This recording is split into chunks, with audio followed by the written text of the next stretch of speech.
دوستو ایران کی سرزمین نہ صرف اپنی عظیم و شان تاریخ اور تہذیب کی وجہ سے مشہور ہے بلکہ یہاں کے مختلف مذہبی اور ثقافتی آثار بھی عالمی توجہ کا مرکز بنے ہوئے ہیں۔ انہی آثار میں سے ایک انتہائی منفرد اور پراسرار جگہ مینار خاموشاں ہے جسے فارسی میں دخمہ کہا جاتا ہے۔ دوستو آج کی اس ویڈیو میں ہم آپ کو لے کے چلیں گے اس تاریخی ورثے کے بارے میں جس کا تعلق قدیم پارسی مذہب سے ہے اور اس کی اہمیت کو وقت کے ساتھ کیسے بدلتے دیکھا گیا ہے، اس بارے میں بھی ہم تفصیلی بات کریں گے۔ دوستو سب سے پہلا سوال تو یہ آتا ہے کہ یہ مینار خاموشاں آخر ہے کیا؟ دوستو مینار خاموشاں کو ٹاور آف سائلنس بھی کہا جاتا ہے۔ یہ ایک ایسا مقام ہے جہاں پارسی مذہب کے ماننے والے اپنے مردوں کو دفن کرتے تھے، مگر یہ دفن عام روایات سے مختلف تھا۔ ویورز، پارسی عقیدے کے مطابق زمین، پانی اور ہوا مقدس سمجھے جاتے ہیں، اس لیے مردوں کی لاشوں کو ان عناصر کے ذریعے آلودہ کرنا گناہ تھا۔ لہٰذا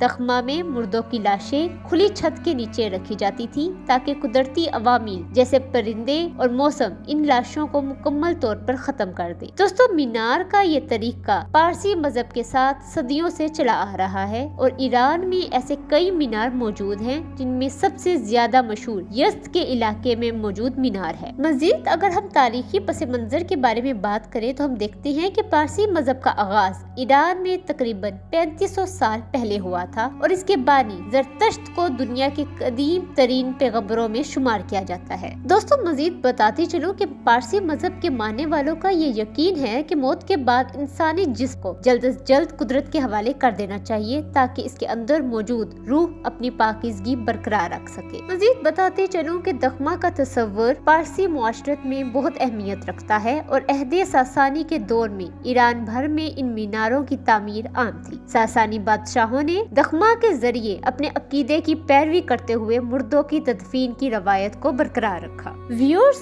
مینار خاموشاں کی اگر ہم اہمیت اور استعمال کی بات کریں تو میں آپ کو بتاتی چلوں کہ مینار خاموشاں کی تعمیر عام طور پر ایک بلند پہاڑی یا چٹان پر کی جاتی تھی تاکہ یہ جگہ دور دراز سے دکھائی دے اور محفوظ رہے۔ مینار کے اندرونی حصے کو 3 حصوں میں تقسیم کیا جاتا تھا جن میں مردوں کا حصہ، خواتین کا حصہ اور بچوں کا حصہ شامل تھا۔ لاشوں کو مینار خاموشاں پر رکھا جاتا تھا اور پھر قدرتی عوامل جیسے گدھ اور دوسرے پرندوں کے ذریعے یہ لاشیں ختم کر دی جاتی تھی۔ اس عمل کو پارسی خاموشی کی رسم کہتے تھے جو ایک مکمل قدرتی طریقہ تھا۔ ویورز، پارسی مذہب کے مطابق زمین کو پاک رکھنے کے لیے لاش کو دفنانا منع تھا، اسی لیے دخمہ میں لاشوں کو قدرتی عناصر کے سپرد کیے جانا بہت ہی ضروری عمل تھا۔ ویورز، اب اگر ہم زمانے جدید میں اس کی بات کریں تو ہم دیکھتے ہیں کہ موجودہ دور میں دخمہ کی روایت تقریباً ختم ہو چکی ہے اور ایران میں ایسے کئی مینار ویران ہو چکے ہیں۔ ایرانی حکومت نے پارسی کمیونٹی کے لیے دفنانے کے جدید طریقے متعارف کروائے ہیں جس کے بعد دخمہ کا استعمال کم ہوتا جا رہا ہے۔ تاہم یزد کے مینار جیسے مقامات آج بھی سیاحوں کی توجہ کا مرکز ہے اور یہ تاریخی ورثہ اب بھی پارسی مذہب کی یادگار کے طور پر محفوظ ہے۔ ویورز، یہ بھی کہا جاتا ہے کہ دخمہ کے استعمال میں کمی کا ایک اہم سبب ماحولیاتی تبدیلی اور معاشرتی رویے ہیں۔ لوگوں کا یہ بھی ماننا ہے کہ لاشوں کو اس طرح کھلا چھوڑنا نہ صرف غیر محفوظ ہے بلکہ یہ صحت کے لیے بھی خطرہ پیدا کر سکتا ہے۔ اس کے ساتھ ساتھ جدید پارسی معاشرت میں بھی دخمہ کی روایت کو ایک پرانے طریقہ کار کے طور پر دیکھا جانے لگا ہے۔ دوستو آخر میں یہی کہوں گی کہ مینار خاموشاں پارسی عقیدے کی ایک اہم علامت ہے جو ہمیں ایک ایسے قدیم مذہب کی جھلک دکھاتا ہے جو فطرت کے قریب تھا۔ آج بھی یہ ورثہ ایرانی تاریخ کا ایک اہم حصہ ہے اور ہمیں یہ یاد دلاتا ہے کہ موت کے بعد کی زندگی کے بارے میں مختلف اقوام اور مذاہب کے خیالات کس قدر مختلف اور دلچسپ ہو سکتے ہیں۔ دوستو مجھے امید ہے آپ کو آج کی ویڈیو پسند آئی ہوگی اور مزید ایسی ویڈیوز کے لیے ہمارے چینل کو سبسکرائب کر لیں اور اس ویڈیو کو لائک اور شیئر کرنا نہ بھولیں۔